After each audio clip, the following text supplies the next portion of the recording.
Olá, meu nome é Wagner Meira Júnior e sou professor titular de Ciência da Computação da Universidade Federal de Minas Gerais. Sou também um dos coautores do livro Data Mining and Machine Learning, Fundamental Concepts and Algorithms. Hoje nós vamos continuar falando sobre dados em grafos e como caracterizar esses grafos. Vamos então avaliar 3 medidas típicas de caracterização do quão distantes os vértices estão no grafo, ou seja, qual é a dificuldade de, a partir de um vértice, alcançar outro. A primeira dessas medidas é chamada excentricidade. A excentricidade de um vértice VI é a maior distância de VI a qualquer outro vértice do grafo. Nesse caso, o que nós queremos avaliar realmente é uma medida de pior caso, né? E que ela é generalizada para o grafo como um todo, considerando o raio e o diâmetro. O raio de um grafo conectado, denotado por R de G, é a menor excentricidade de qualquer nó no grafo. Ou seja, é o menor dos casos mais complicados, dos piores casos que nós temos em termos de excentricidade. Por outro lado, o diâmetro, denotado D de G, é a maior excentricidade de qualquer vértice no grafo, ou seja, é a maior distância que tem que ser percorrida para ligar dois vértices do grafo. Para um grafo desconectado, os valores são computados sobre os componentes conectados do grafo, uma vez que a distância entre dois vértices que não são alcançáveis é infinita, e isso certamente distorceria toda sorte de medidas que nós tenhamos aqui. O diâmetro de um grafo, assim como o raio, ele não é robusto. Ele é sensível a valores extremos, a exceções. Uma das estratégias comumente utilizadas é trabalhar com o diâmetro efetivo, que é mais robusto, uma vez que ele é o número mínimo de passos, ou seja, de arestas a serem atravessadas, para que uma grande fração dos vértices, tipicamente 90%, podem alcançar uns aos outros. Dessa maneira, nós descartamos 10% dessas arestas, desses caminhos, que possam ser muito grandes e intratáveis. Uma outra medida que caracteriza o grafo é o chamado coeficiente de agrupamento, ou clustering coefficient. O coeficiente de agrupamento de um vértice VI é uma medida da densidade das arestas na vizinhança de VI. Como ele é calculado? Seja GI o subgrafo induzido pelo vértice VI. Note que VI não pertence a esse subgrafo, uma vez que nós assumimos que o grafo ele é simples. Seja então NI o número de vértices nessa vizinhança VI e EI o número de arestas entre esses vértices VI. O coeficiente de agrupamento de VI então é definido como a razão entre o número de arestas em GI e o número possível de arestas em GI. O número de arestas em GI ele é dado aqui por MI. O número possível de arestas em GI ele é o quê? Os NI vértices tomados 2 a 2, que aparecem aqui nessa fórmula como NI que multiplica NI menos 1 sobre 2. Como ele está no denominador, inverte, multiplicado aqui por MI. O coeficiente de agrupamento de um grafo como um todo é simplesmente a média dos coeficientes de agrupamento sobre todos os nodos, que é dado como o somatório dividido pelo número de vértices aqui. O coeficiente de agrupamento ele é bem definido para todos os vértices com grau maior ou igual a 2, por conta dessa ideia das arestas possíveis.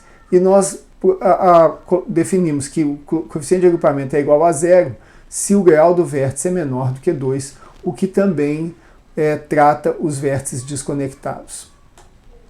Uma outra medida que nos dá uma noção da densidade, de quão conectado e mesmo de quão enviesado o grafo pode estar em termos de regiões mais densas ou menos densas, é a chamada transitividade e também a eficiência.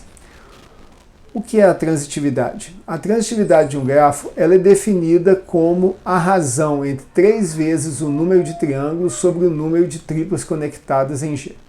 A ideia aqui é a seguinte: considere 3 vértices, VI, VJ e VK, considerando o VI como vértice central. Nós definimos uma tripla conectada como haver uma aresta entre VI e VJ e uma outra aresta entre VI e VK. Nós definimos um triângulo se, adicionalmente a essas duas arestas, nós também tivermos uma aresta entre VJ e VK. Então, novamente recordando a fórmula aqui. Quando nós verificamos o número de triângulos, ou seja, são aquelas situações que, além de haver uma tripla conectada, conectando VI a VJ e VI a VK, nós também temos uma conexão entre VJ e VK, caracterizando dessa forma a transitividade. Tá? Então nós dividimos o número de triângulos pelo número de triplas conectadas, no sentido de que nós queremos saber, entre todas as triplas conectadas, quantas delas também são triângulos. Por que o 3 aparece aqui? Porque um triângulo, ele independe de ser VI, VJ, VK, sob qual perspectiva ele foi considerado. Então, todos os triângulos, considerando que nós temos aqui, avaliamos o grafo como um todo, cada triângulo ele dá origem a 3 triplas conectadas. Uma centrada em VI, a outra centrada em VJ e a outra centrada em VK. Tá? Bom, a eficiência também é uma outra medida aí vamos dizer, de conectividade do grafo. A eficiência de um par de nodos VI e VJ ela é definida como 1 sobre a distância entre VI e VJ. Se eles não são conectados, a distância é infinita e a eficiência é zero. E a eficiência de um grafo é a eficiência média sobre todos os pares de nós conectados ou não. Qual é a virtude da eficiência nesse caso? É que a eficiência ela é um valor entre 0 e 1. Então, dessa maneira, nós conseguimos, quando avaliamos a média entre todos os vértices aqui, nós conseguimos verificar para cada um dos n sobre n, cada uma das n sobre n menos 2 arestas, a distância que está sendo considerada nesse caso. Aqui agora vamos ver um exemplo, considerando aquele grafo não direcionado que já havíamos apresentado no vídeo anterior. Ele é composto de 8 vértices e nós vamos avaliar em particular o subgrafo induzido por V4, que compreende V7, a quem ele está conectado, além de V3, V5 e V1, que possuem arestas entre si. Nesse caso, o coeficiente de agrupamento de V4 ele é o quê? São 2 arestas sobre 6 possíveis, é 0,33.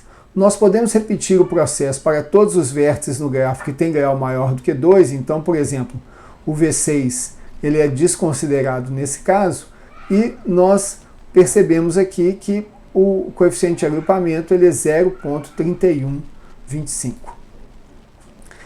Uma outra forma de analisar os grafos é a chamada análise de centralidade.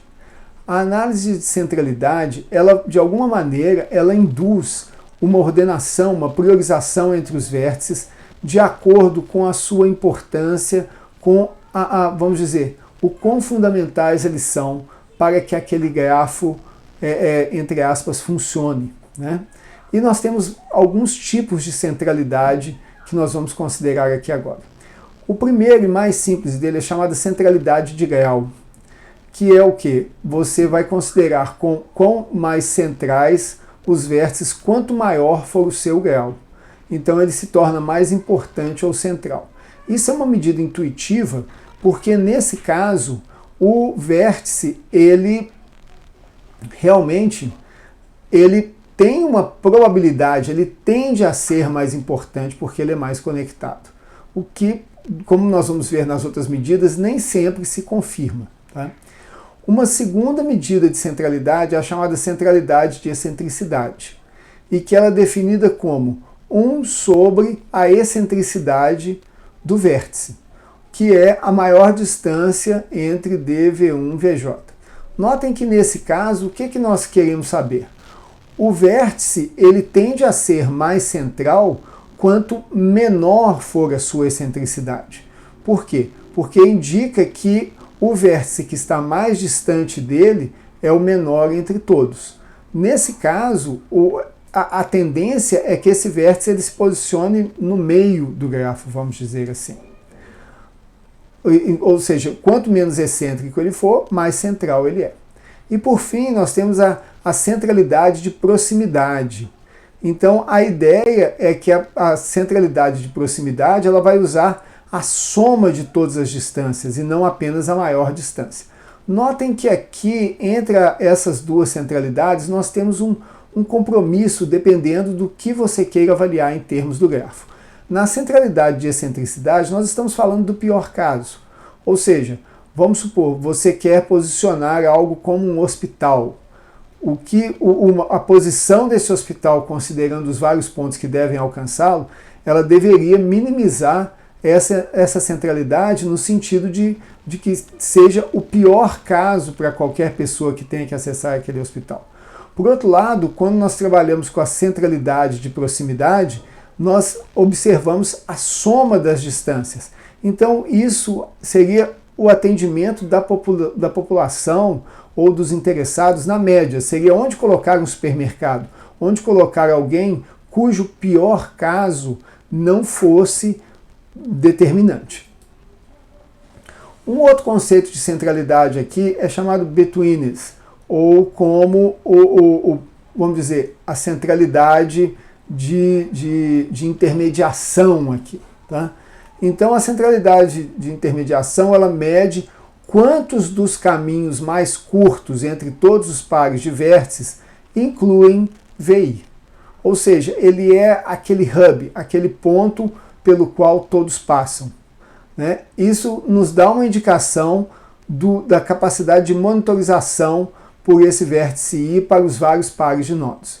Seja eta JK o número de caminhos mais curtos entre os vértices VJ e VK, e seja eta JK VI o número de tais caminhos que incluem ou contêm VI. Essa fração, então, ela é denotada um lambda JK VI, eta, né, sobre o VI sobre o total, que é a centralidade de intermediação para o nodo VI, definida como o somatório para todas as combinações de vértices possíveis. Tá? Notem que essa medida ela é uma medida bastante custosa de ser calculada. Mas, por outro lado, ela é bastante informativa porque ela mostra, na prática, o quão importante um vértice pode ser na manutenção da estrutura do grafo ou das suas propriedades. Agora, voltando ao nosso exemplo original, nós vamos ver aqui as várias medidas de centralidade para os 8 vértices do nosso grafo exemplo. Nós podemos verificar que, olhando a questão do grau, os vértices mais centrais são V1, V4 e V5. Quando nós passamos a verificar a excentricidade, ou seja, o pior caso, então nós passamos a ter V4 e V5 como aqueles vértices que têm a maior centralidade baseada em excentricidade. A mesma vamos dizer, resposta quando nós olhamos em termos da proximidade aqui, novamente V1 e V5. Entretanto, quando nós olhamos a centralidade de intermediação, o V5 se destaca. Por quê? Porque entre vários casos aqui, ele passa a ser o vértice que, uma vez removido, causaria o maior impacto nesse grafo e nas várias outras medidas aí de diâmetro, raio, etc. Bom, dessa forma nós concluímos essa avaliação de algumas medidas de centralidade de grafos e encerramos esse vídeo.